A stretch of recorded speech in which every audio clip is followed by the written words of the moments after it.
Okay, hi everyone. Welcome to today's virtual event on Careers Beyond Tech, and this event is organized by NISS, National Institute of Statistical Sciences. My name is Vivian Lee, and I'm an assistant professor of statistics at University of California, Riverside, and I will be the moderator of this session. Today, we have a great panel of 4 speakers who will share about varying aspects of statisticians' work at their institutions and relevant career opportunities and suggestions. And they're Mrs. Rebecca Ferrell from Starbucks, Dr. Daniel Jeske from UC Riverside, Mrs. Thanh Nguyen from Moffit Cancer Center, and Dr. Jim Harmon from Liberty Mutual. And each speaker will give a brief introduction of their institution and discuss opportunities and suggestions for job applicants in statistics-related areas. And then we will transition to a Q&A session. So please feel free to post your questions in the Q&A box on Zoom. So without further ado, let me introduce our first speaker, Mrs. Rebecca Ferrell, who is currently the Director of Testing Analytics at Starbucks, leading a team of data and decision scientists supporting marketing and digital experimentation. At Starbucks, Rebecca has also held previous roles in customer analytics, measurement science, and forecasting. She earned a bachelor's degree in mathematics from Carleton College and a master's degree in statistics from the University of Washington. So Rebecca, please take it away. Sure thing. Hey everyone, great to see you all today. As Vivian said, I'm Rebecca Ferrell, pronoun she, her, and I'm coming up on 6 years at Starbucks. So I'll say a little bit about my journey for how I got to Starbucks and some of the roles I've had within there. Then I'll give an overview of all of the different types of ways we leverage statisticians and data scientists at Starbucks. I'm part of a very, very large team in our data science related organization. And then I'll close out at least my comments with just some thoughts around the role of statisticians and how you can distinguish yourself in applying for roles in this type of consumer retail restaurant sector that we operate in, which is, I'll say, a very, very fun one to be in. So I initially came to Starbucks. I was actually recruited or referred by someone who had gone to the same undergraduate college as me. He had reached out to me on LinkedIn really actually at the same time as I had made the decision to leave the UW statistics PhD program with my master's. At that point, I had decided I was really pretty over my research. I was not super interested in finishing my dissertation or pursuing a research career. I knew that I wanted to have a lot more variety in my work. I wanted to have a lot more shorter term projects. I wanted to have, I would say, just a lot more different things going on, but where I'm kind of opening and closing those quicker. So all those factors led me to really look away from more of, say, like a research track, more of an academic track towards industry. So I happened to be reached out to, again, like I think a theme you'll hear from me is just like the importance of having your network and the importance of personal connections. Someone who had been connected to me through my alma mater reached out and said, hey, we're actually hiring a bunch of, we've got a lot of open data roles right now. And there's one here that I think might actually be a great fit for you. You'd be a data scientist, but you're going to be embedded in the finance organization, and you're going to be helping us to, make better decisions about how we're investing. At that point, I was really focused on our loyalty program, our Starbucks rewards program, and how we use discount dollars. So I said, sure. I mean, I don't know anything about this, but I love coffee. The other folks on the call who attended UW with me can attest that I always had an elaborate coffee set up in my office and was sort of almost like an informal barista for the department. So it actually was a really natural and appealing fit to think, oh, okay, like actually maybe I can apply the skills that I've developed, over the course of my work experience and then over the course of my research in actually taking what would be, instead of thinking about, healthcare data, electronic health records, there's really natural ways of translating that into, the series of purchases people make or the series of activities that they're doing and say like digital properties in an app or on a website. So, I saw the natural parallels there and was pretty intrigued. So, one thing led to another. I got started at Starbucks as an individual contributor. And then, I really benefited from having a lot of close mentoring there. And I'd actually say less from the statistics or data science side. Our data science org was relatively small at the time. There weren't all that many people who'd been there a while or senior experienced folks. So I was kind of coming in as someone who's actually bringing a lot more external experience than we'd had in the organization at the time 6 years ago. And then I was really working really closely with, my business stakeholders who are primarily in the finance organization. So really trying to take the questions that they had about, like one of the first projects I was put on was we'd been running this mass offer called Frappuccino Happy Hour every year, where we'd be discounting Frappuccinos after a certain time of day for like 50% off. And then there was a lot of executives who were starting to think like, hey, we don't know if this is still a good idea. There's a lot of brand risk when you kind of position yourself as being like really cheap or only trying to draw, these kind of discount seeking customers. They had a lot of hypotheses around, was this actually right for our business? Was this from a customer behavior standpoint, really incentivizing things we wanted to incentivize, or would we be better off actually scrapping that and then, pivoting our marketing strategy? So that was like the first question me straight out of grad school was put on was, kind of killing Frappuccino Happy Hour by digging into our customer data and behavior and stitching that together with a bunch of different sources we had to kind of triangulate on this question. And then we eventually did kill Frappuccino Happy Hour. So it was a little bit wild to realize I had that much power like 2 months into my, first job post UW. But from there, it's been such a fun and wild ride. I'm in so many different meetings on all kinds of just like very fascinating topics within the coffee world. I was started out as an individual contributor, but then became a people manager, and now I'm the director. I lead our experimentation function at Starbucks. So now my current role is really all things, it's almost like running clinical trials in our population of our coffee customers. So we're doing all kinds of digital or, more traditional marketing A/B experimentation within our, millions of loyalty customers. So I have some work that is really like, my sample sizes are in the millions that my team is working with in analyzing. And then I'm also leading all of our efforts around testing and experimenting innovation in our retail stores. So when we have new pieces of equipment, like brand new coffee brewers, or we're changing our cleaning procedures, or we're optimizing our staffing model, my team is literally picking which stores we're doing that to, which stores we're not doing that to. How do we actually create good matched control comparisons? What do we do to minimize variance to get the clearest signal so that we can actually understand what is the effect of this innovation on our stores? Is it helping us to increase our throughput so we can get more people in and out? Or is it causing our drive-through to back up? That's really bad. We really don't want to do that. Our customers buying the new products, are we actually seeing them start to like repeat in those purchases? When we have test products out in the market, what does that look like?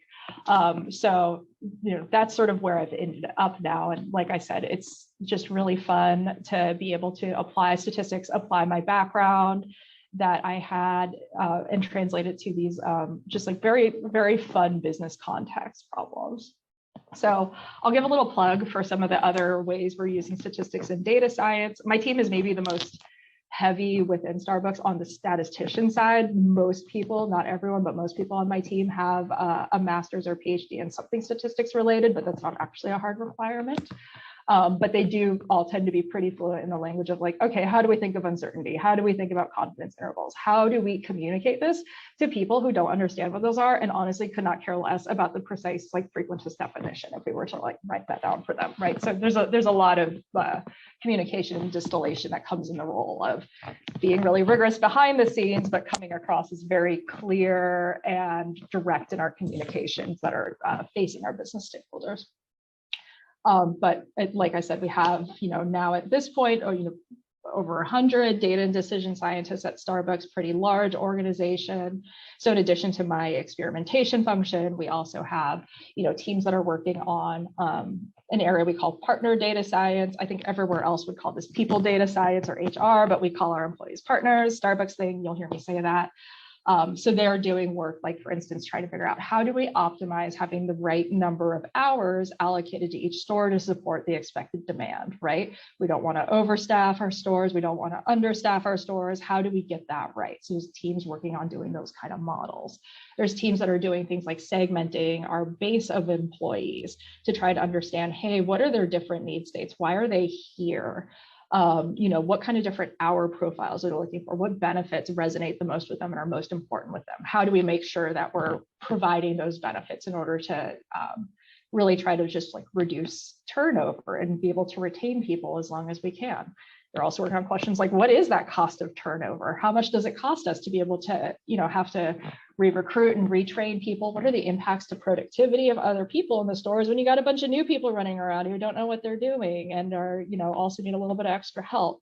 So those are all the types of questions that, for instance, that data science team is bringing their skills to bear on. We also have a store data science team. So the joke about like a Starbucks being on every corner, there's actually a science to it. There's literally a team that sits there and is doing all kinds of modeling, bringing together all kinds of external, internal data sources together to try to figure out, hey, where should we be developing new stores? Which stores should we prioritize for renovating? How should they be renovated? What do we think the customer demand profile will look like? Do we need to, again, continue boosting on the drive-through channel? Do we want to look at more of like a pickup, kind of pop in and out type format? Like what's going to be the right format for each store and each potential location that we might be looking at to, again, like look at our like long-term growth strategy. So they're doing all kinds of really fun stuff with like geographic and spatial data modeling in particular. We have a lot of geographic information specialists in that team. So if spatial data is something that appeals to you, there's definitely a lot of demand for those skills. We have our supply chain data science team. So they're trying to do all kinds of work spanning from how many pumpkins do we need to tell suppliers to plant so we have enough pumpkin spice sauce like this many years out? Like, what are we forecasting? Like literally you have to, with consumer goods, you have to know how many pumpkins do I plant? How many coffee trees do we need to plan to source from? So they're looking at some long-term projections there, forecast modeling. We have our distribution network, figuring out more around the optimization around like, oh, okay, where do I put maybe new distribution centers or so that we can minimize the costs in our logistics network so that we're minimizing our environmental footprint, cost of gas, things like that, having a more resilient supply chain. And then they're also doing, for instance, stuff with really cool like Bayesian particle filtering modeling techniques, like how do we estimate how much inventory of any specific item any store has on hand at that moment to make sure that we know the right order quantity to suggest for that store to replenish so that they don't run out of, baking Gouda breakfast sandwiches or vanilla syrup. So how do we get that right without sending them too much so that they don't have room to store all that in their little back of house? So those are the types of questions that we have data scientists tackling. And then of course, we also have our customer analytics and data science function, which is sort of where I kind of came up in with Starbucks. So that's all kinds of stuff, slicing and dicing our millions of active regular customers, understanding different customer segments, trying to develop and deploy the models that are saying, okay, we want to give people challenges to help stretch their behavior, make them excited to come to Starbucks. We want to tell them, for instance, like, oh, if you buy, 3 lattes this week, we'll give you 50 of our bonus stars, that type of, type of loyalty offer. Well, everything that goes into deploying that, there's literally like 5 different models stacked on top of each other that our customer data science team is maintaining. So they do a lot of work there, and also in recommendation algorithms to try to make sure we're recommending, say, good food items to pair with our beverages. And that's going to look different when we're doing the recommendations in the drive-through versus in the mobile app. So all these different pieces that that team maintains and really digs into things like, how did customer behavior change after the pandemic? Like really, really different now compared to what it was 3 years ago. So I'll shut up now. I think I've, will explain the time, but like, I would just underscore, like, in this world of consumer retail, there are so many really fun problems to work on for statisticians and data scientists, and so much low-hanging fruit where you can really have a lot of impact, like very early into your career, just because there's still so many opportunities out there to really like push and refine the business. So that's my plug. I'll pass it back to Vivian. Thank you very much, Rebecca. And before we move on, I just want to remind the audience that we will have a Q&A session in the end. So if you have any questions, please feel free to post them in the Q&A box. And our next speaker is Dr. Jeske, who is a professor of statistics at University of California, Riverside, and also the Vice Provost of Academic Personnel. And as Vice Provost, he leads the team at UC Riverside that oversees merit and promotion reviews, recruitment, and training of academic employees.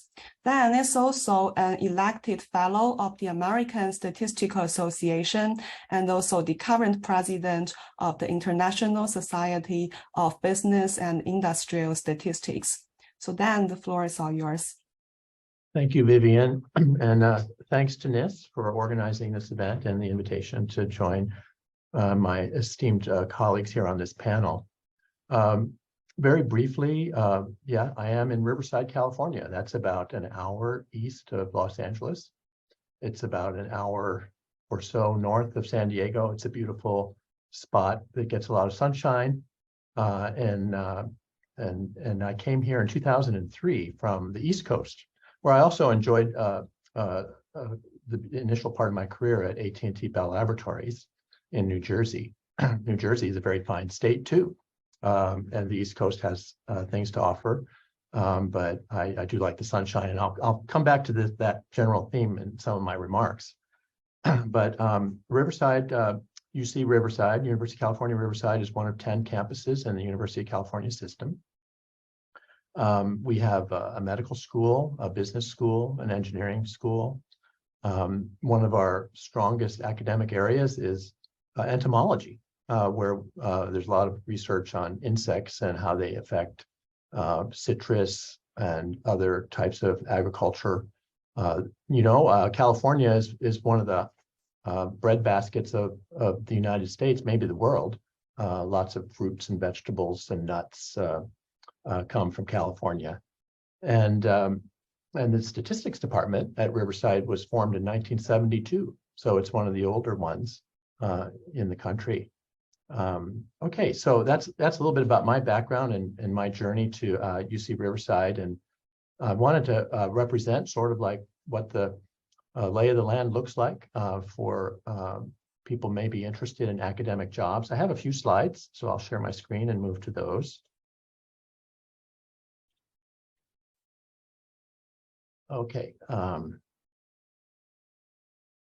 So, I'm not a flashy kind of person when it comes to slides, but don't judge a book by its cover. I think I have a lot of things here that I'm not going to, bore you by reading them all. I'm going to kind of paraphrase what I have written down here, but these slides will be available to you later. You can read all the details.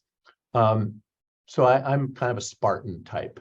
But having said that, I did just recently read that one of the skills, one of the top 10 skills for new people coming into the job market is some flash when it comes to making slides and giving presentations.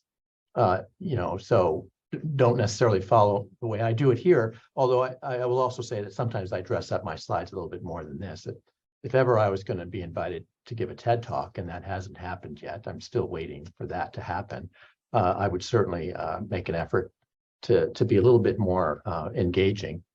But this is, the Straight Talk Express sort of version of answering these questions that were put to me. And one of them was like, what advice do you give your new hires? So this is not from an academic perspective. What would I tell new faculty coming to our campus? Well, developing a network is very important from the standpoint of maybe initiating collaborations, maybe getting some career advice. And you want to do that not just with your colleagues in the department that you are appointed, but also reach out across the campus and find out what other people are doing so that you can identify opportunities to sort of leverage. There's so much expertise at a campus. All the disciplines are covered, right? And getting to know these people is very rewarding. And actually, that's one of the benefits, I think, of an academic job is the diversity of people. that you're interacting with every day. And some of those are going to turn into be good friends, and some are going to turn into be collaborators. So you kind of want to get out of your office and meet these people. Initially, when you're appointed, you want to make sure you get your research going and publish some of the dissertation or postdoc work that you've done. You want to keep it moving through the review process, and then paying attention to your teaching, because almost all universities, are going to want you to be pretty good at both of those at the same time.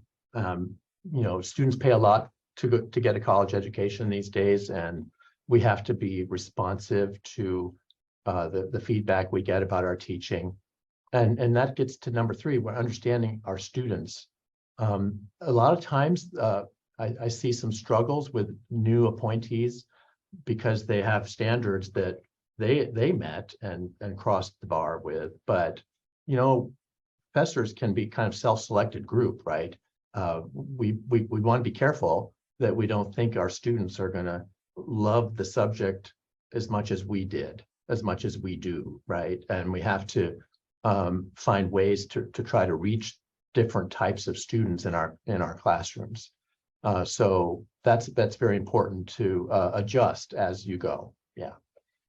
And then gradually over your career, service becomes a little bit more important. And serving on committees, search committees, computer committees, library committees. And my advice to you about that is, take it slow in the beginning, and then talk to your colleagues about the options. Don't just sign up for the first type of service activity that comes your way, but try to be a little selective to do things that interest you. And that way you can sort of leverage the responsibility to do service with an opportunity to do something that actually has a little fun in it. And then also along the way, you can understand a little bit more about how universities run themselves. And that's kind of just appreciating where you work from a holistic point of view. And instead of just thinking of it as, I just go to this department every day and I teach and I do research. That maybe is okay for a little while, but you want to, I think, try to understand the whole campus and how things work together to fulfill the mission of the campus. And it's the same as if in a company, right? If you're working in a company, you want to understand everything the company does at some level, right? And understand where there are opportunities to make contributions. And universities are increasingly offering leadership training for this purpose, to help develop new and mid-career faculty to think about maybe being an administrator. Like I'm a vice provost right now. That's an administrator. I didn't come to Riverside in 2003 ever thinking about that.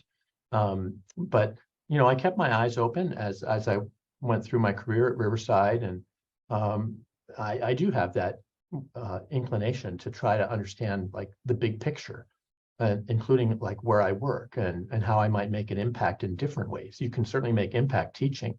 You can certainly make impact with research, but you can also make an impact with leadership, and that might be a department chair or a associate dean or something like that. So keep your mind open to what these things might be for you later, right? Not in the beginning, but if you are aware of different tracks to different things in the beginning, it can only help. And then, certainly funding and proposals, grants, these are important things, including some of the prestigious career grants that the agencies offer. Young faculty members starting out can get a career grant that really jumpstarts their research. It is important, to work on being a grant writer, and that can be either as a sole PI, principal investigator, or join with someone else. And in statistics, we have opportunities to join other scientists that need statistics to complement the science. So that's a good deal for us as statisticians. And then you can use some of your grant funds to support graduate students or postdocs. And postdocs are a little further along in their career, and they can really help your research profile unfold.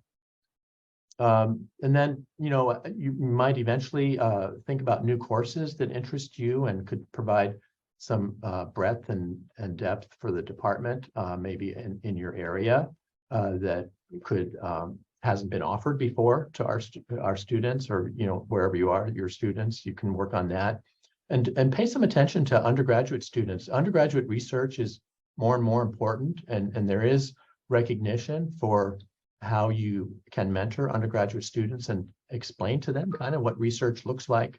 And they might even be able to help you with some piece of your own problem. If there's some computing involved, they might be able to help with that. Almost all my students are better at programming than I am nowadays. And then there'll be PhD advising, where you want to, especially in the beginning, make sure you choose your PhD students, your first few advisees very carefully, so that they're productive and they're enthusiastic about the work, because the collaborations you do with your PhD students count, and they help you succeed. And so you should maybe talk to your colleagues in the department, the chair, and it's not that you only want to forever take the best students, but in the beginning, it is kind of important that you have students that can help you with your mission, especially if you're funding them from your grants. And then have sort of an expectation for your PhD students, like, that you would anticipate maybe 1 or 2 methodology papers would come out of the mentoring through the course of the time they work with you. The statistical knowledge that you have is really like your biggest asset in this academic job that you have taken. But you don't want to become stagnant in any of the areas that are rapidly unfolding. So you want to continue to expand by keeping up with the literature in your own area, but also, going to seminars and conferences, hearing about other things that are going on can help you pivot when the time comes to do that. And then also, most universities have these campus funding programs that will help you identify opportunities to get maybe seed grants, that they invest a little bit of money in your work, hoping that you can turn it into a larger proposal for the agencies to fund it in a bigger way. Okay. And then a few more, I got a little carried away, I think, with my enthusiasm to offer suggestions, but again, you can read these a little bit later. Awards, fellow status, best paper awards, book awards, whatever it is, those become important later in your career, but you might start thinking earlier, like, what do I have to do to kind of put myself in a position where, 5, 10 years, 15 years from now, I might be able to get one of those, because they dress up your CV and they help you get promotions and notoriety, as does any sort of work you do in your professional societies. And don't forget about your local ASA chapter, for example, because that is a stepping stone to larger things that you might do with ASA and other important and prestigious entities such as NISS, for example.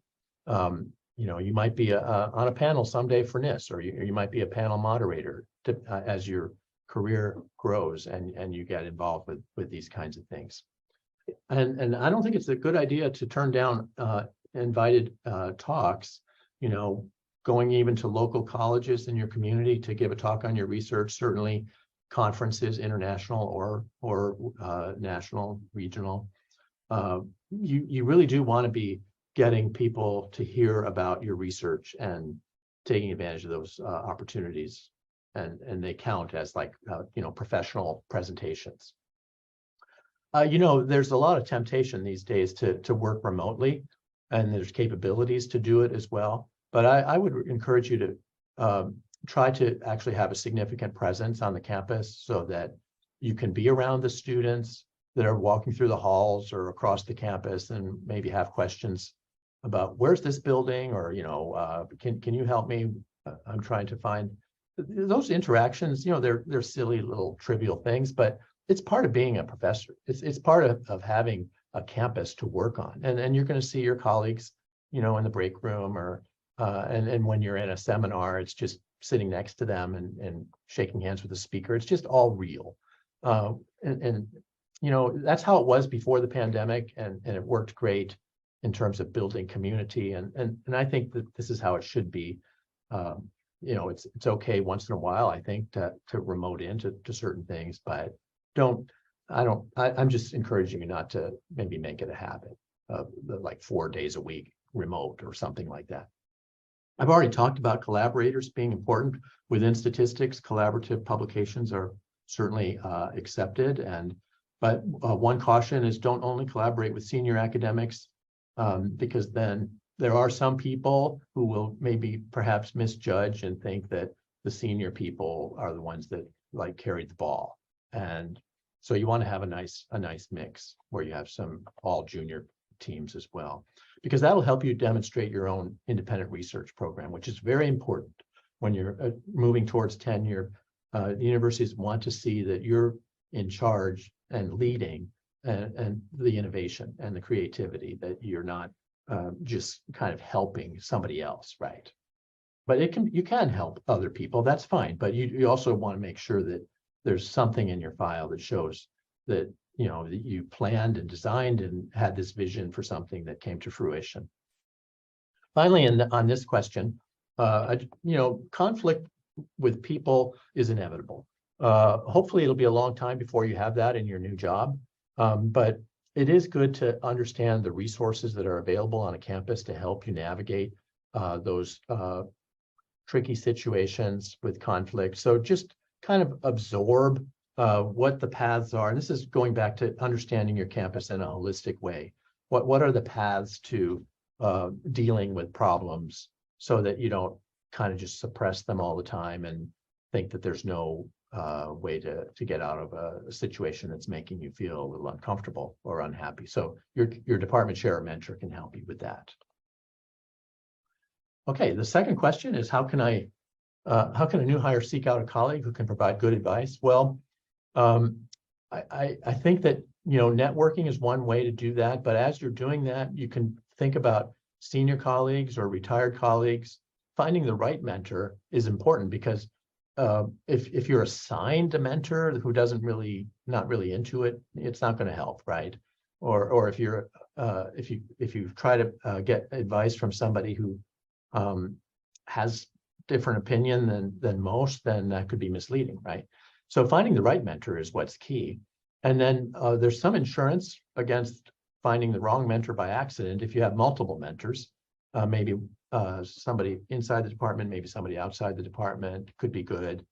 You don't want to only rely on your PhD advisor. They're always probably most of the time good mentors, but you want to sort of grow in a way that it's not always the PhD advisor that is giving you advice and is writing letters for you and things like that. So if you can lay out a plan for check-ins with your mentor. Our campus has efforts at campus mentoring programs, so you can look beyond your department. If they don't have a mentoring program, you can ask across the campus where there might be mentoring programs, and sometimes you'll find them in special interest groups. Like, for example, we have a Women's Faculty Association here at UCR that has a mentoring program going on. There's a lot of workshops that you'll get advertisements for, like the Journal of Chronicle Higher Education runs a lot of these kinds of things, and you can spend a little bit of money and now get them remotely. It could be worth your while. And then as far as teaching, a lot of the universities will have centers where they specialize in helping professors improve their teaching, and including these days remote teaching, and giving them skills and tools for doing that in a better way. All right, our next question was potential distinguishing characteristics for positions when we are hiring here at UCR. Well, when we're reviewing applications, we definitely want to see that there's at least some submitted papers and perhaps even already published. And where they publish matters as well. We would like them to be in some statistical methodology journals or some journals that are heavy science journals, but are known for innovative statistical work. Like a good example is Statistics in Medicine, or Statistical Methods for Medical Research. These are heavy on medical applications, but they're also known for good sound and innovative statistical methods. We look in the reference letters for some commentary about the candidate's creativity. Do they come up with ideas to work on? Are they sort of resourceful when it comes to solving problems on their own? So the reference letters are important. And then if there's teaching beyond being a TA in the classroom, that's always a plus. Maybe teaching a summer course in introductory statistics, one time even, is good compared to only being a TA. And we always ask for teaching statements. What's your philosophy of teaching? How do you bring students along? And you can write that more easily if you have had some kind of teaching experience beyond a TA position.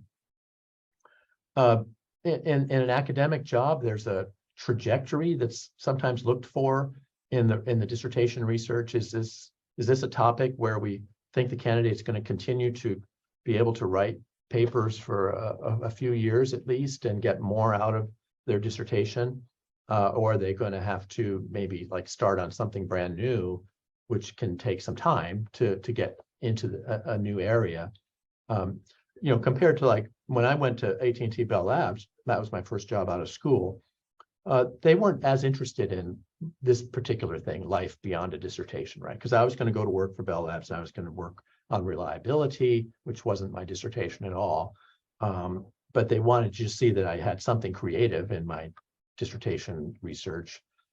Weren't too worried about, was I going to continue going in that direction? But in academia, there is some hopes that, maybe that dissertation topic is a fruitful area.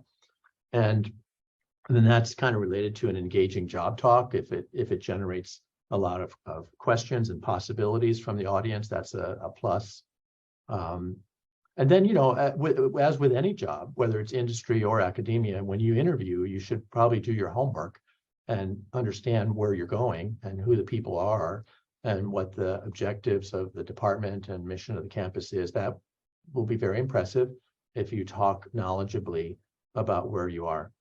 And like many universities and institutions, we have a commitment to diversity, equity, and inclusion in all of our missions. And we even ask candidates to write a statement about their positions on DEI, as it's referred to. What kind of activities have they engaged in, be it in the community or elsewhere, like tutoring, or giving talks in underserved areas, going into schools to do that sort of thing, or mentoring that they've done. So we do ask for that, just to kind of see if the candidates resonate to what the values that UCR has around these areas. If there's some consulting experience on the CV, that helps too, because we know a lot of collaborations start out as a consulting problem that you help somebody with, and you find out more about their problem. And although you gave an initial solution, then you think later that, I could probably do a little bit of research and get a better solution. So a little bit of interest and skills for talking with people from other fields about statistics is good. Postdoc is always a plus on a CV, but it's not essential. We hire many faculty without postdoc experience, but we, it is increasingly more now. We see postdoc experience, and that certainly is an indication that somebody is probably intending to, that they've already kind of mapped out a strong research area, and that they're, a pretty safe bet that they're going to continue to grow their productivity in that area. And then this question: what advice would you give to potential job candidates this coming year? Well, it's always true that you want to, I think, play the field a little bit while you're interviewing. Go to as many places as you can, unless it's an obvious, I'm never going to go there, right? But But even if you went there, you would learn about what that institution was, and you might surprise yourself and think that, oh, that was a lot better than I thought, or can go the other way too. But considering multiple opportunities can really help you bring what you really are looking for into focus. And then you want to understand too what that institution is looking for. What is that department trying to do? Are they trying to hire sort of like a traditional statistics training background, or they want somebody in biostatistics or bioinformatics, or nowadays data science, right? So understand what they're really looking for and how it matches up to what you really want to try to be. And then always there's multiple dimensions when considering opportunities that go way beyond salary, and you got to remember that, because sometimes the biggest offer could be what draws your attention, right, in terms of dollars. But there's so much more. There's the location that I mentioned at the outset. Where do you really want to live? And the workplace environment. Are there nice facilities? And those are the collaborators at the university, people that I think I could really like them, and I think that we could work together. And then even is the place in a community area, metro area, where there's other academic places or other businesses of industry around that I might be able to use in my research and get ideas from. And infrastructure and staff support, all these things really do matter. And if you're short on these things, but for like $10,000 extra that you took to go there, you're going to regret it, right? So you have to really understand all the dimensions of when you're considering an offer, and including the types of students that go to the university. UCR, my university is, we have a lot of first-gen students, and a lot of us like that, because the impact that we can make on first-gen college students is referred to sometimes in the magazines as social mobility.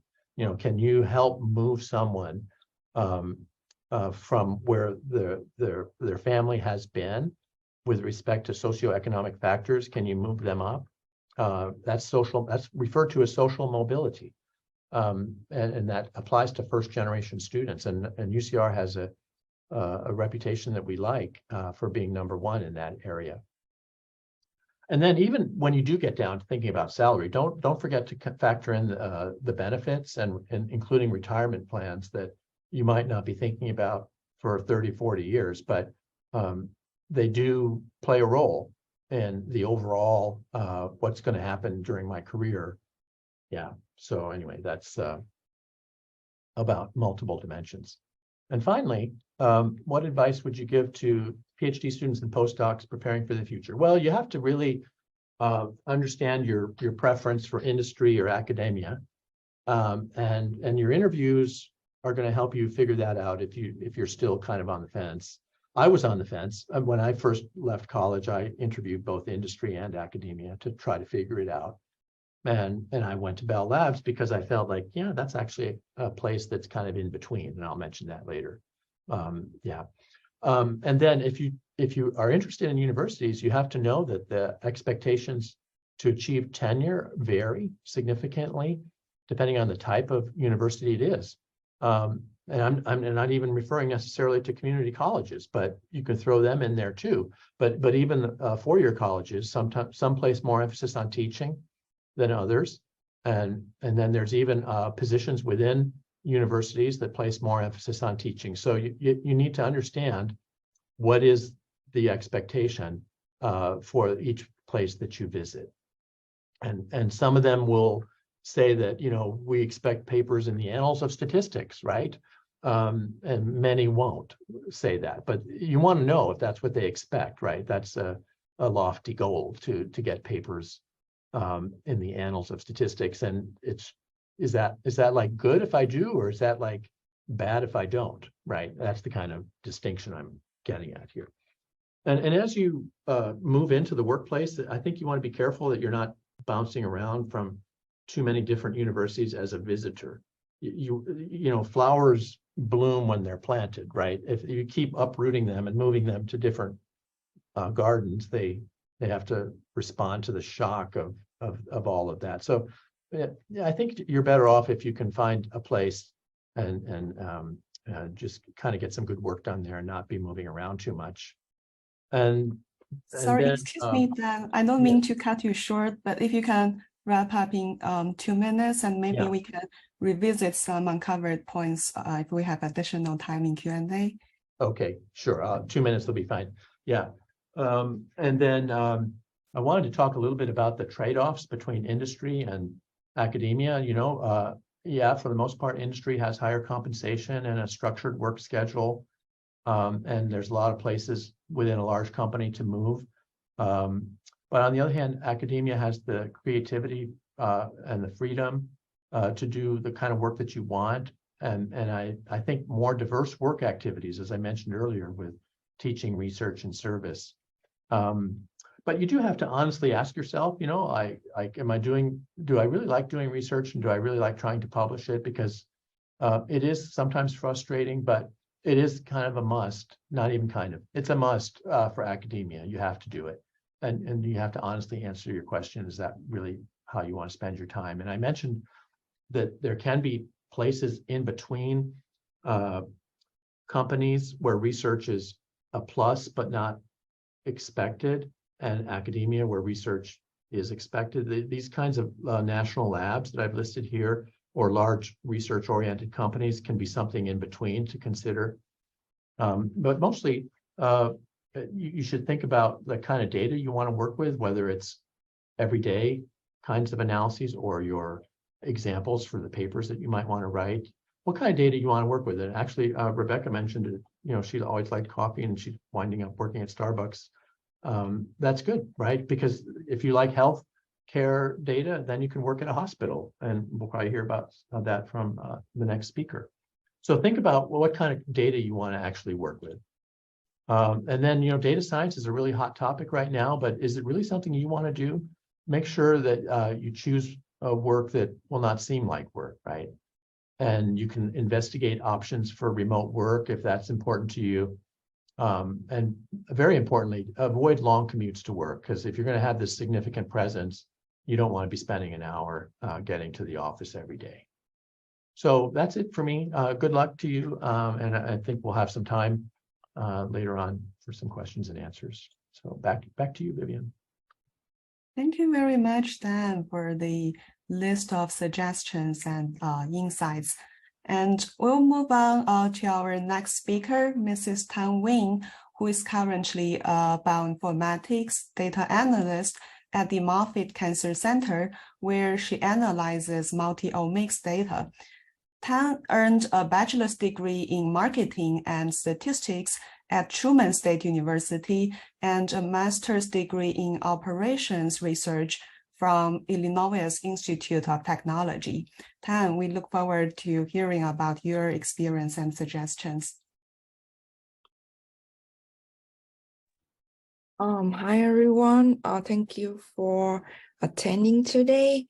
And I will try to make it short in the interest of time. So just, I don't have slides today, but I prepared some questions. So what initially attracted me to this position, to this current role? So when I applied for a job at that time, I was offered 2 positions, and I choose this position because there's some like important aspect that really like important to me. For example, during my job interview, my supervisor, she already started mentoring me, and that is a big factor. Mentorship is a big factor for the for me at that moment, because I just fresh like out of school and I need the people to spend time with me and to allow me time to grow and learn into the position. So mentoring is a big factor at that moment. And also that the learning is also a big factor for me. If I'm doing a job that is too boring, that is the same things every single day, that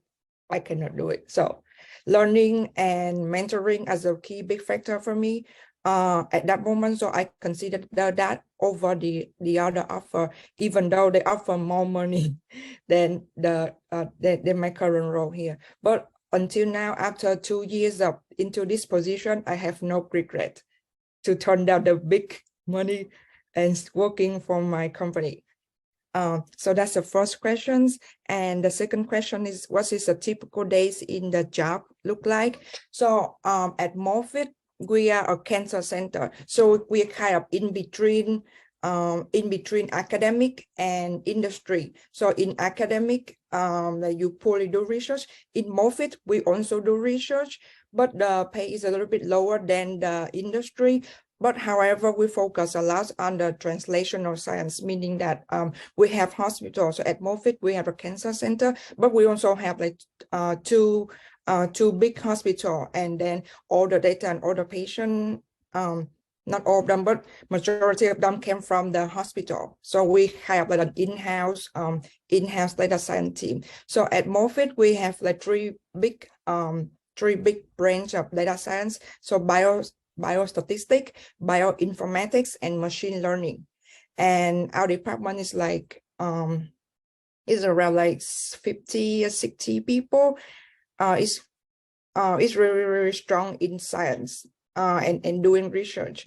And what I love about this position and this company in general is that they focus a lot on the impact. For example, that usually a doctor that they have some data, and after they testing the patient, they want to bring the result to the web lab, and the web lab people they processing the data, and they give it to us to analyze the data, and then we look into the data and they say, okay, this patient was kind of tumor microenvironment that this patient has that make them like more react to the drug compared to other people, because each person have very different like immune system, so they will react to the drug differently. So that's kind of thing. And also that we are allowed to like go to conference and like networking with other people. And what great about this is like because this is like it's research, but it's also like more industry. So we're able to talk with like physicians, and then he see clearly the impact of our job, like really like directly. So, and also the difference between biostatistics and bioinformatics is that in bioinformatics, like you see the term bioinformatics, so that's actually the double major. You have to major in not major in biology, but like you must know a certain amount of knowledge in biology in order to do research here, and that's is not a minor, but it's a really double major one. So like you need to learn about like molecular biology and cellular biology and all stuff like that. So it's not an easy jump comparing to other like consumer behavior or other public health, because in my previous role, I work in public health. I work in NLP and machine learning in Washington, D.C. And because that is the public health, so the data set is really easy to understand because it's public health. But now that is when I changed my job to this one, is a lot of biology, and it does take time to learn and to grasp the concept. So, but it teach me to be patient and teach me to be really persistent. And that's also like another point that when I first started a job, that I heard some people say that, oh, you need to be like you need to get used to your job after like 3 months, 6 months and stuff like that, and that is like common like advice. So I follow that. When I get into my job after 6 months and I still don't understand what I'm doing because of like a really huge gap in the biology, and I don't have the biology background. Yeah, and then but because I listen to the advice and I put too much pressure on me, and I feel like, oh, I'm not good enough for this job, should I change or not? And then after I talking to my colleague, and then they say that no, for this position and for this job, actually that because of the big learning curve, so actually it took like 2 or 3 years. So just relax and like let yourself time to grow and learn, because the knowledge in biology is a lot. And I have to learn that besides the computational thing, computational statistics, machine learning, and then programming too, on top of the biology. So that is another thing. the next question is why the students should consider this job as my company. Because it's in research, but it's also like in healthcare. So like people consider like bioinformatics is more in healthcare, and because it's in healthcare, so it's more stable. It's a more stable job because it will not be affected by the industry of the current layoff. Because another thing is that in bioinformatics, like all the data that you analyze is like in order for them to apply in real life, it must be validated in the lab. So like all the computational things that we analyze, it will be like driven for the decision making. But in order to know if this really work in people, we need to validate the information in the lab. So, but in the lab, it will take a long time. So I don't think that we will be ever out of job soon. Even with the things of AI and technology, that I don't think that this will be the future for the machine at this moment yet. And another thing is that because of the if you go to cancer research, so of course you need to know lots about. Is it not the requirement, but you need to learn on the job. When I first got this position, I have no idea about biology, but I love to learn. So yeah, and I'm able to learn fast. So that's why my boss, I got this position. But if the domain knowledge, the industry knowledge is a huge gap for you, and you're not really interested in that, so maybe this is not a good job. This is not a good position you can consider. What is the helpful tip to get a job here? I think that you can join other job, a career fair or the conference. I know as a student that you have like many conference like in an organization. So an organization, they have like, I know in Nguyen we have Race Hopper, or let's or the organization that they provide a job fair and career fair, and it's not only within the school, but it's also like a huge like regional organization too. So you went to those conference that you will talk to the employers, and also a very good exposure to the industry. And also the first job offer is, I know that it's really very tough time to get, and it also take a lot of time too. So be patient and don't put too much pressure on yourself, like especially when you compare yourself to your peer. Oh, they will get a job, and I still took time, I don't get a job yet. So yeah, just be patient with yourself, and especially with the current economics like this. Yeah, with that, I will start here. Yeah, thank you very much, Thanh, for introducing the positions at Moffit and sharing your advice. And with that, we will move on to our next speaker, Dr. Jim Harmon, who is currently a staff data scientist at Liberty Mutual. And prior to that, he earned a bachelor's degree in mathematics from MIT and a PhD degree in statistics from the University of Washington.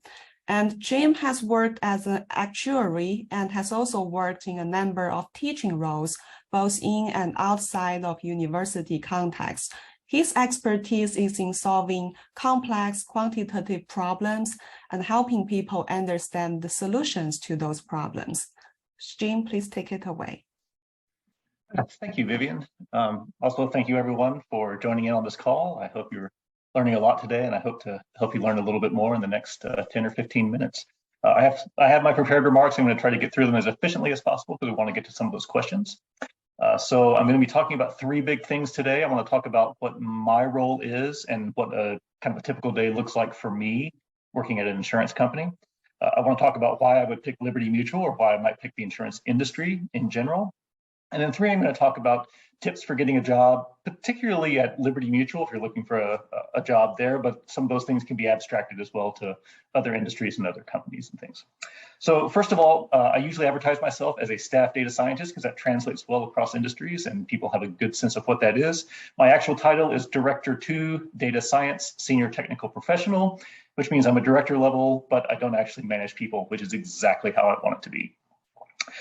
My role on the team is an emerging technologies data scientist, and what that means is I bring new and or niche statistical and machine learning technologies to the team.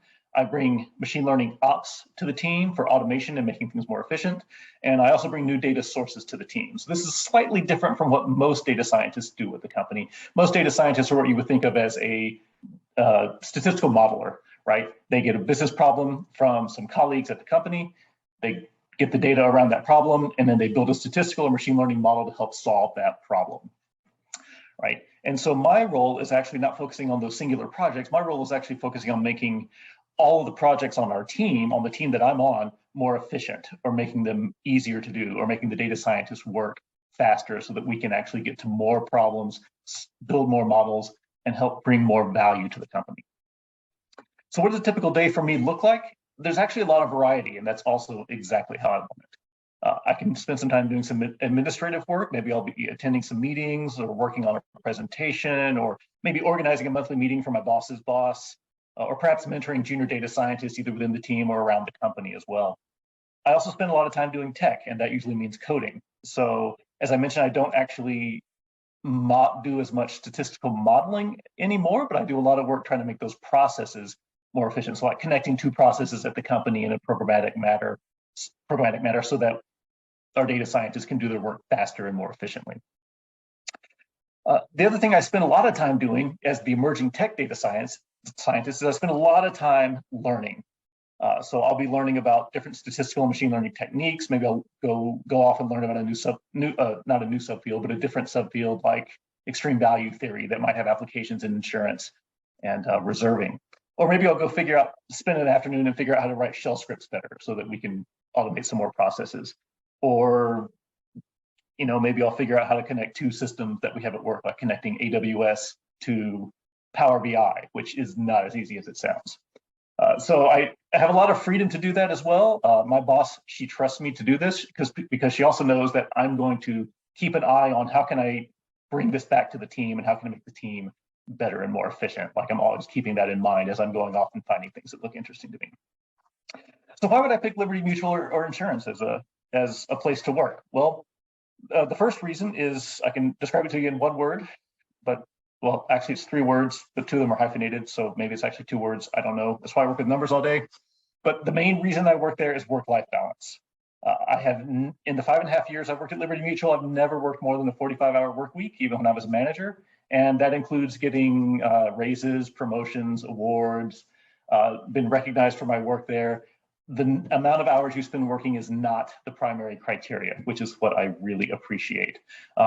If you want to go spend 60, 80 hours a week working at a tech company and getting paid more, and like I know what that is because I worked at Apple for a couple of years as well, you're free to go do that.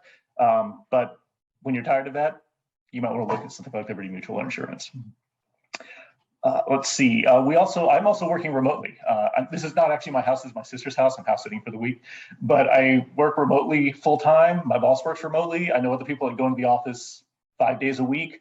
There's a lot of flexibility at the company to make that work however you work best. And so I really appreciate that. And I think that's really important. We also have a really good community of data scientists at Liberty Mutual. There's about 50,000 employees total at Liberty Mutual, and 300 of those are data scientists. So it's a really small community that has an outsized impact on the company. It also means that you can get to know a lot of data scientists at the company pretty quickly because there's not thousands upon thousands of them like you might have at, say, Amazon or a Google or something like that. We have a annual data science forum internally within the company where people get to showcase their work, so you can get to meet people there as well.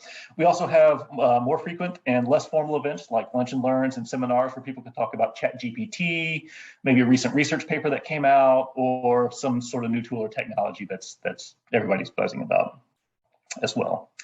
I mentioned earlier that it's not a big tech company, and that's actually one of the reasons I like working at it because you can get into some really interesting stuff. You can get into some, what is it? You can get into things like image recognition, large language models, reinforcement learning.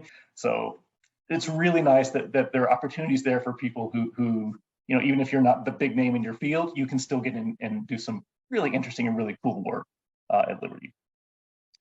And then finally, everyone needs insurance, right? Insurance is not going anywhere anytime soon. No one really worries too much about insurance companies going under. In fact, the part of the company that I work in is reserving, which is how much money do we need to set aside so that we're still a going concern next year and 10 years down the road.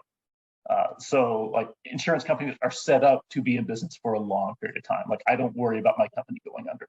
And even if they got bought out, there are other insurance companies that are doing the same type of work, so I could easily transfer to one of them at some point if I needed to. So love that about insurance. Let's see, tips for getting a job at the company. Well, so data science at Liberty is in pretty much every functional aspect of the company. We have data scientists in sales, we have data scientists in pricing, in reserving, like I was talking about just a minute ago. We have data science in marketing, in legal, just everywhere. So we have people all over the company doing it.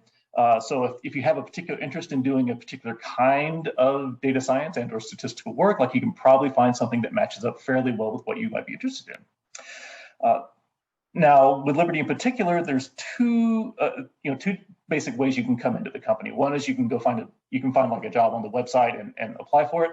And so if you're interested in looking at jobs on our website, like we have all those listed out, I would recommend searching for data science in particular, not data scientist, so data science. That will get you more hits.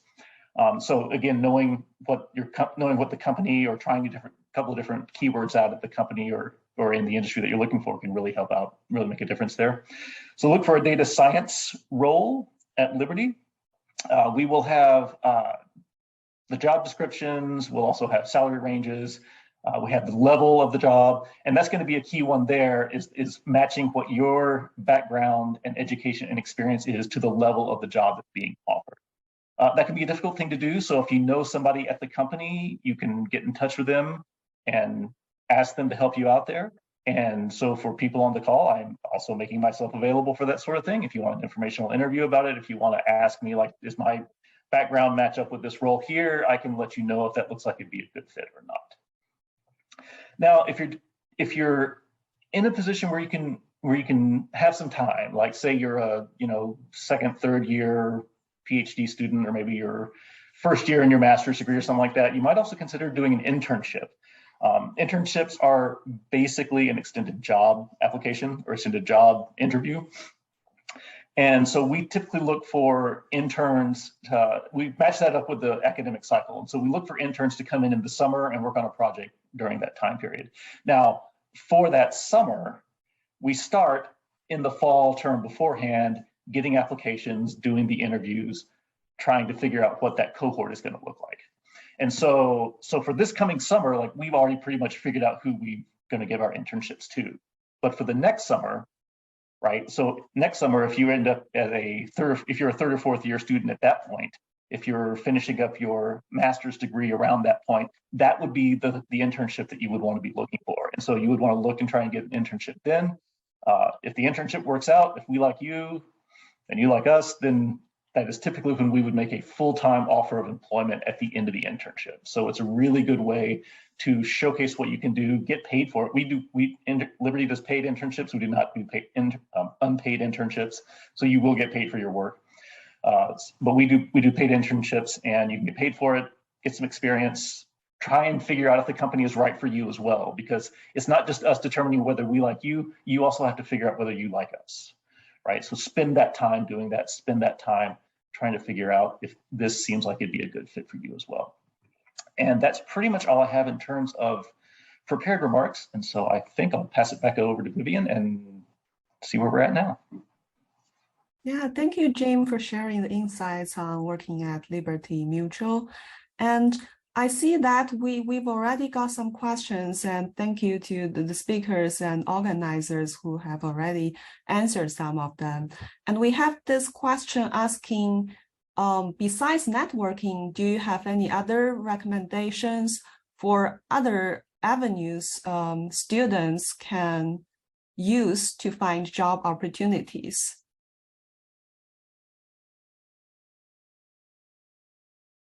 Vivian, I would offer that a lot of conferences, including our joint statistical meetings that are run by the American Statistics Association, have job fairs as part of the conference, and students can register to be interviewed by different companies that show up there.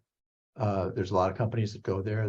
It's a big part of what ASA tries to do with those conferences. Yeah, thank you, Dan. And do the other three speakers have anything to add before we move to the next question? Yeah. So I'll add, I mean, besides networking encompasses a whole broad variety of activities. So, I think I would just emphasize there's probably like different irons in the fire you could put to find opportunities. So, for instance, like locally here in Seattle, there's a whole bunch of different meetup groups around different interests. Some of them are around, for instance, like I was an active participant in the Our Ladies group here in Seattle for a while. There's also Pi Ladies as a peer group. But there's a lot of different, meetup opportunities for, say, like people entering data science careers, where there will often be like representatives of various companies there to meet and network with potential candidates and applicants.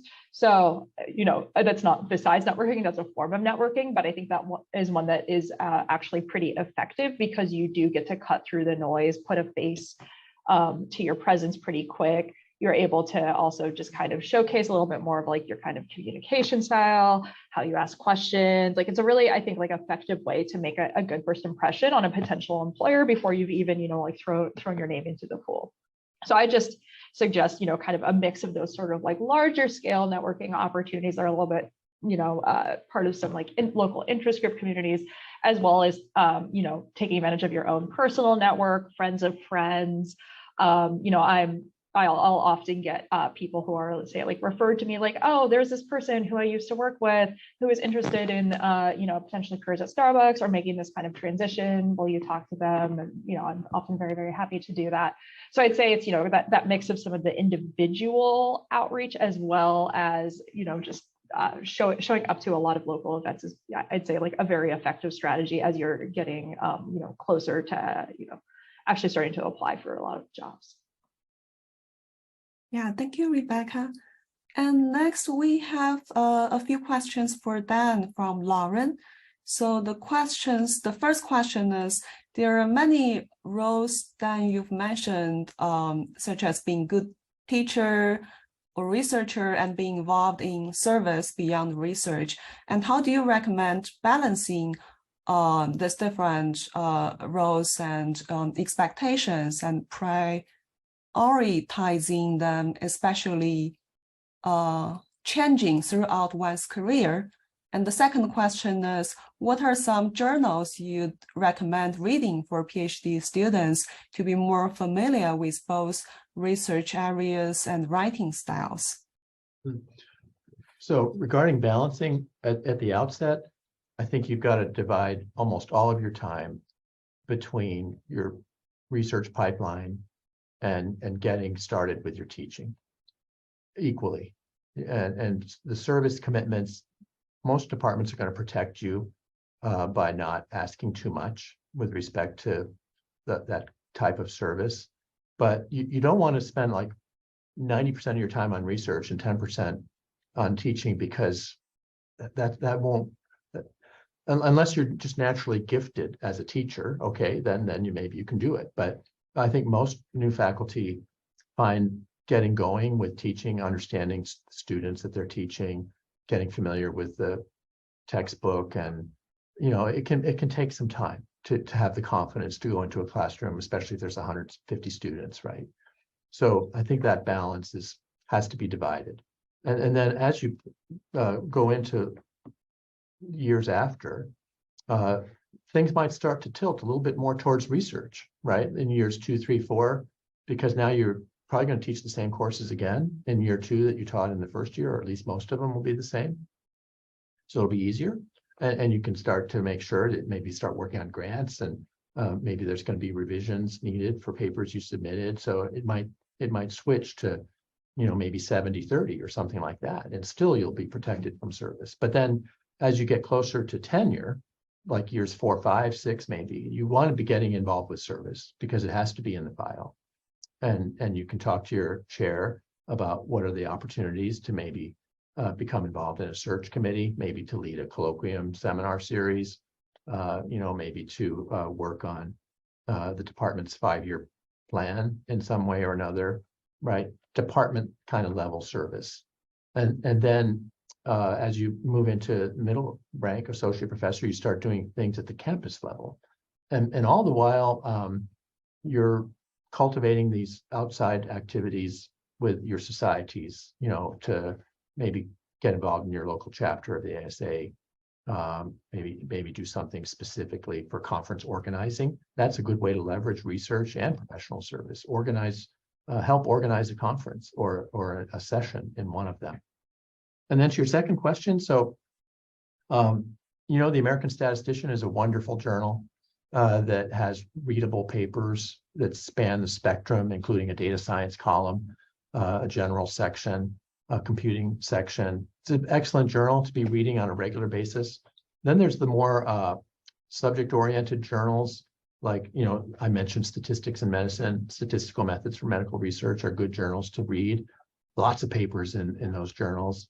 There's a journal for agricultural and biological environmental statistics that's a good journal for things like spatial analysis and applications around those natural sciences. And then computational statistics and data analysis, I think, is a good one, because you can see how you can get papers that are very computational oriented in a journal like that. And then there's the theoretical journals like JASA and the Annals that maybe come a little bit later or earlier if you're a theoretical statistician. Those are important journals to be paying attention to, but maybe for a PhD student, maybe just a bit lower on the list. Yeah. Thank you, Dan. And we have this next question for Jean.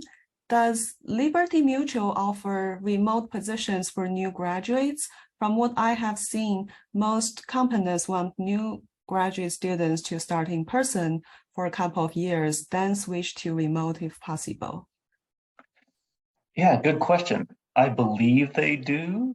I'm a statistician, so I have a hard time saying anything with 100%, but I'm pretty sure that if we would hire somebody into a data science role, for example, and we can hire them remotely.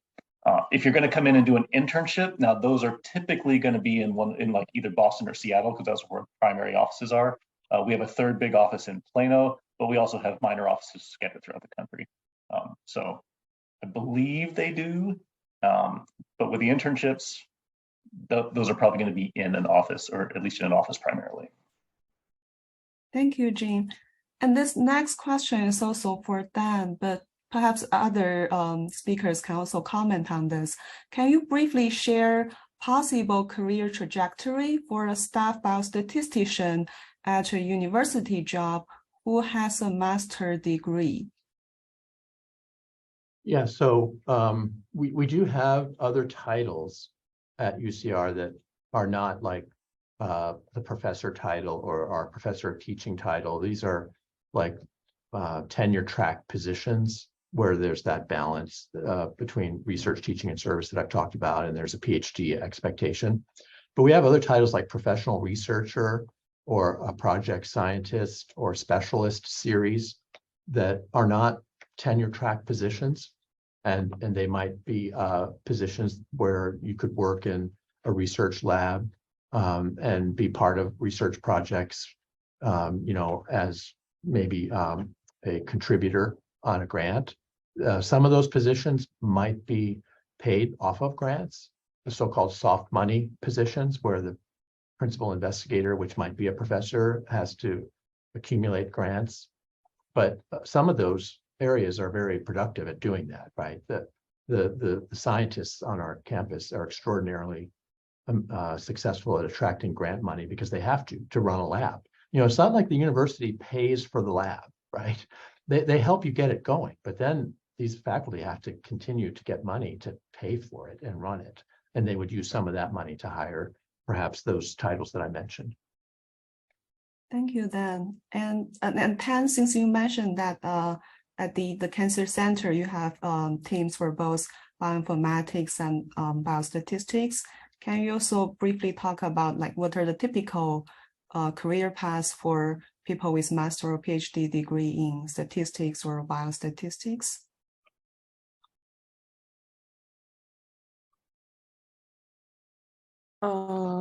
So in our department, we have both bioinformatics and biostatistics, and the way we organize it is more like institutional, and this I don't think it's applied to all other organization. But so we call in a course, or course like have multiple like faculties members, and then when they have a project, like usually the project came from like a doctor or a PI. And yeah, so that they was assigned projects, and then they work on that project with the PI, and also usually the PI including both the doctor and also a faculty member. A faculty member usually have like the expertise in biostatistics, and in other like population science. But usually the things in cancer center is like you need both. You need computational and you need a doctor. You cannot do anything on your own. So it's a great teamwork. So usually, so we handle a computational thing, but in order to interpret them, what does it mean? So we need an immunologist, or we need a doctor, or we need like other people more clinical on the clinical side to help us interpret, and also to help us make sense that what we're seeing here is correct or not, or just like computational. Yeah. Sorry, there might be a connection issue on my end. Oh, sorry. Yeah, so that is the biostatistics one, and bioinformatics is more about the bioinformatics. I think it's more about the analysis, but more about software and maintenance. This may or may not correct. This depends on the position, and it also depends on how, like, if I grow into my career or not. But I think that bioinformatics is like using the software that people already develop, but also that the things about software is like because this is still an ongoing field, like the field is still developing. It's fast developing. So we use the software from other people, but then when they left the job at the institution, nobody maintained the software. And then we run into bug, and then we have to do figure out, okay, what is the bug? So that's the thing about research. So most of the time that the thing in the research, they're not mature yet. So that's why that we need to learn a lot, not only about like statistics, but we also learn about computer science, the software, data structure, formatting, and stuff like that. And it takes a lot of time. And also about the analysis side, that you need to, because it's research, but you need to also understand what does the graph mean, what does the chart mean, and how to read those figures. And usually that is also take a lot of time too. So I think there's a lot of like perspective, and not just about like statistics, but also about software developer, and the software developing, and also project management, and also like analyzing the results and working and teamwork when you have to communicate your results with a doctor who have no who doesn't have the statistic background. Thank you, Thanh. And I see this new question from Joyce, question asking, I'm a bit surprised that many of my undergraduate students who are interested in data science consider this field more similar to computer science. Is there any suggestions or advice you would give to this type of students?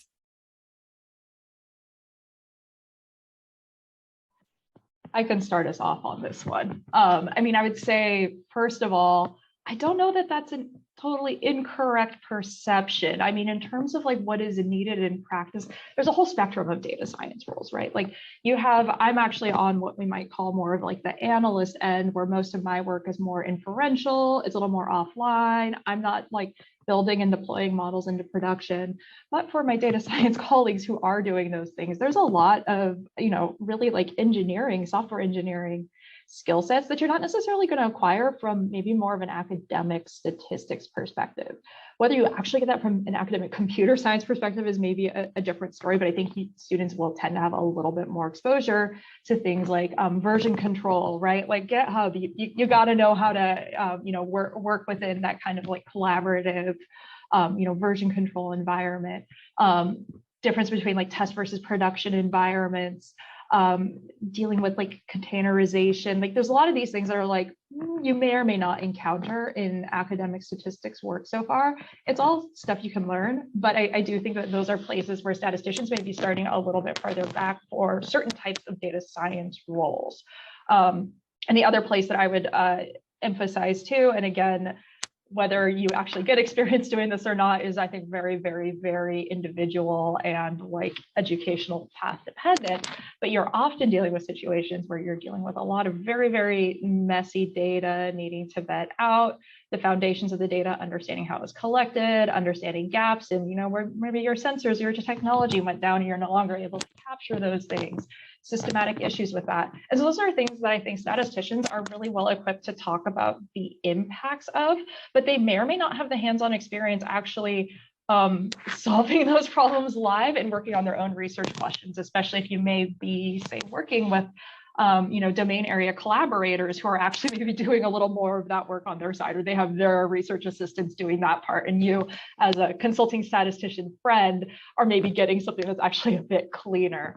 And again, that's, there's a whole variety of different ways that can show up, but those are sort of where I can understand why those perceptions come from. And those are things that I think people with statistics backgrounds ideally should be trying to get as much exposure to, even if they're not encountering those naturally through their own projects or coursework, and at least to have some awareness of those out there and to be able to demonstrate the potential to learn those on the job would, I'd say, be a critical thing to think of. Like, yeah, you might not be dealing with a lot of pull requests and, managing all that as, a student, but showing that you're have some awareness that that's an important part of the role, and then being able to demonstrate that potential to learn, I think is something to make sure you're showing up with your best foot forward. Do other speakers have anything to add on this? Yeah, I can definitely add to that. I think kind of just a lot of what Rebecca said, there is a perception that computer scientists do this because we have what's called a machine learning engineer or a data scientist engineer, who is one who builds those pipelines and makes everything automatic and connects the customer service model to the app that the customer is actually using to see how all this flows together. But that's only one part of it. Again, just like she said, only one part of it. You need to start with the data engineers. Like, someone needs to understand how to put together a database, how to bring this raw data together and put that together. And there's not a lot of people who are in the data science community that actually know that aspect of it. Then you need someone who can take that data, apply it to a problem, and use an appropriate statistical machine learning model to solve that. That's something I would call a model builder.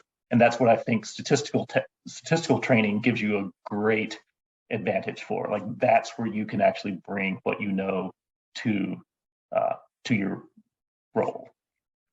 The machine learning engineer, yeah, that's a lot of computer science. The maintaining the model in production, that's very much a business analyst question. So there's a whole galaxy of specialists that need to be in on a data science project. And I think statistics definitely places you as one of those specialty regions. Don't think it's all just computer science, because the computer scientists are the ones who I find, and this is not to be bad about that, but I find that they don't think about the data as much, or they don't, this model will go catastrophically wrong and break in a bad way with our customers. They don't think about that as much as the statisticians will. Thank you both. And I see it's already 10:30 at California, so it's probably time for us to wrap up this session. And I would like to thank our 4 speakers for taking the time to join us today, and also providing us with the valuable insights on career opportunities and decisions. And thank you everyone in the audience for attending and posting your questions. We hope this session is helpful to job applicants in the audience, and also best of luck in finding your dream jobs. So I just want to finally check with Megan. Is there anything NISS would like to add before we conclude the session? So not much, but I would like to thank all of the speakers for joining us today at this career fair. And for anyone who would like to know, this will be posted on our NISS Communications YouTube channel to be readily available to watch the recording. We'll also have a news story posted hopefully next week on this career fair as well. So thank you very much for everyone coming. Thank you. Thank you all. Yeah. Have a good day.